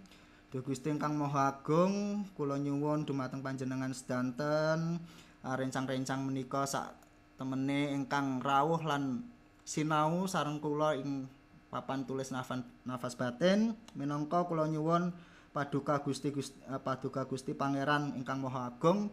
Mugi-mugi sedantenipun pinaringan rahayu ing ati, rahayu ing manah, rahayu ing jiwane, tentrem lerem sumeleh sedanten selaras sedantenipun sedulur papat kalimo panceripun sedanten, lan ugi kula nyonake dumateng Gusti Allah ingkang Maha Agung sedantenipun pitutur kula saking wahyu lan ilhame Gusti Allah. Mugi-mugi pinaringan barokah sedanten. Matur nuwun. Wassalamualaikum warahmatullahi wabarakatuh. Rahayu Sagung Dumadi. Om Swastiastu, Namo Buddhaya. Salam kebajikan. Sampai jumpa, nggak tahu kapan lagi.